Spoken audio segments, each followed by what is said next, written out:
An excitatory postsynaptic potential occurs when an action potential travels down the presynaptic terminal and allows for the release of an excitatory neurotransmitter. In this case, that neurotransmitter is glutamate. Once it's released from the presynaptic terminal, it will bind to their postsynaptic receptors, which are here in blue, just like so. These receptors are ligand-gated channels, which will allow for sodium to flow into the cell. When sodium flows into the cell, it will cause the postsynaptic membrane to depolarize, which will allow the postsynaptic cell to fire an action potential.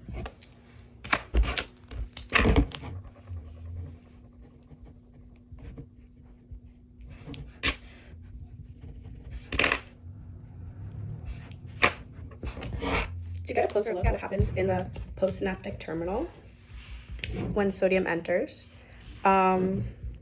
here we have at -70 is the resting potential for a cell. It's at -70 when there is before an influx of sodium occurs.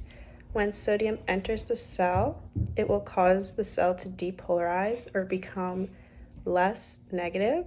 So it's going to cause it to increase and approach that -55 millivolts.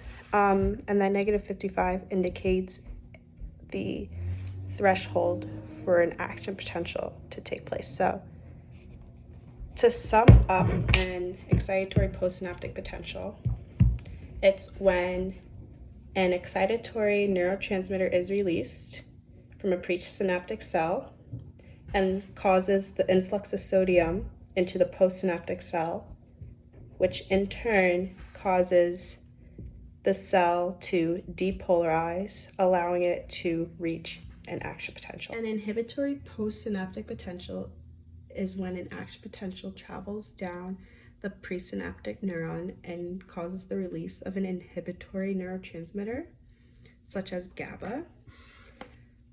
When GABA is released, it will bind to its receptors, which are ligand-gated channels, and it will allow chlorine to enter the cell through those channels.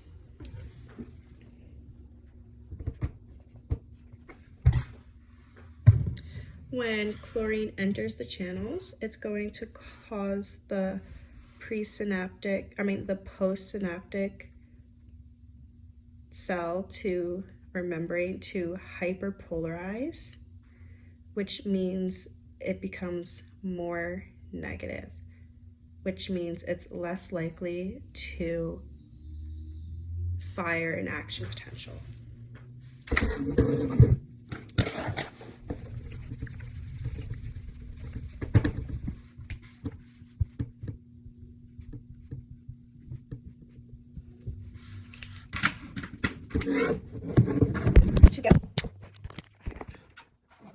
To get a better look at what's happening postsynaptically,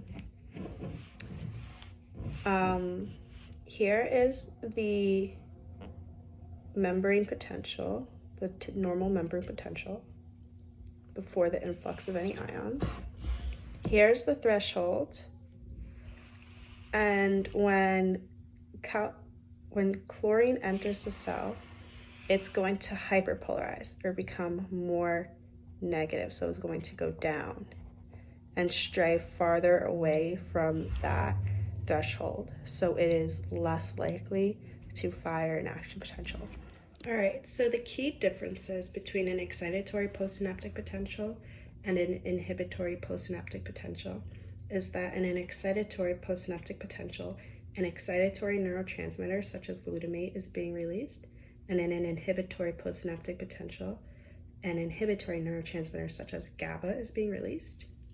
Once those neurotransmitters are released in an excitatory postsynaptic potential, sodium will enter the cell and depolarize it, causing it to become less negative or more positive, allowing it to reach that action potential threshold. And in an inhibitory postsynaptic potential, when that neurotransmitter is released, chlorine enters the channel, which causes the membrane to hyperpolarize, which makes it less likely to fire an action.